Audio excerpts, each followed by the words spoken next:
Bismillahi ar-Rahmani ar-Rahim.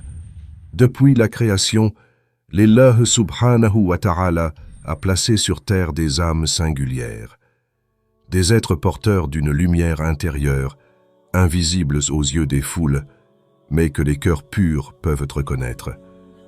Dans certaines traditions, on les appelle Zuhriyin. Leur naissance porte souvent des signes rares, une ligne traversant la paume, un éclat inhabituel dans les yeux, ou encore une sensibilité hors du commun. Ce ne sont pas de simples détails physiques, mais les marques d'un destin. Ces hommes et ces femmes vivent à la frontière de deux mondes, le monde visible et le monde de l'invisible. Allah subhanahu wa ta'ala leur accorde, par sa volonté, des dons particuliers. Kashf, la vision de certaines réalités cachées, Roya Sadika, des rêves véridiques qui s'accomplissent ilham, des inspirations conformes à la vérité. Parfois même, Borka, une influence qui bénit les lieux et les gens, mais ces dons sont conditionnés.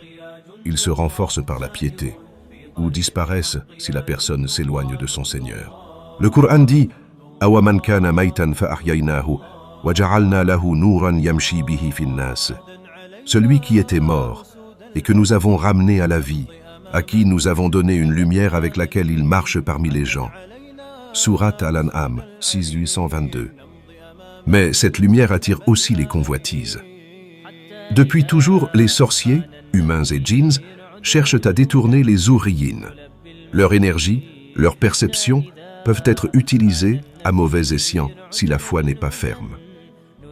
Le prophète Muhammad, sallallahu alayhi wa sallam, a dit « Le shaitan circule dans le fils d'Adam comme le sang dans les veines. » Pour se préserver, beaucoup de Zuhriyin ressentent un besoin naturel de khalwa. Khalwa, la retraite spirituelle. Ils s'isolent pour purifier leur cœur, recharger leur lumière avec le Coran, le dhikr et la salat nocturne. Dans les voies soufis, cette solitude est une rencontre avec Allah subhanahu wa ta'ala, pas une fuite du monde. Les traditions mystiques rapportent différents rangs de Zuhriyin, ceux de protection contre les sorcelleries, ceux de guidance qui orientent les croyants, ceux porteurs de clés pour ouvrir les portails célestes, ceux du combat spirituel, préparés pour les épreuves de la fin. À la fin des temps, leur rôle pourrait être crucial. Certains récits affirment qu'ils feront partie des 313 compagnons du Mehdi, alayhi salam. Ils transmettront les messages, activeront les portails célestes, Abwab as-Sama, et guideront dans l'obscurité. Et lorsque ces portails s'ouvriront, la promesse de Allah subhanahu wa ta'ala se réalisera. Wa kul ja'a al-haqqu wa zahaqa al-batil.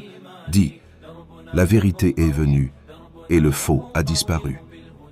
À l'ère du Mehdi alayhi salam, les Zuhriyin marcheront aux côtés des awliya et des armées célestes, et la lumière recouvrira la terre.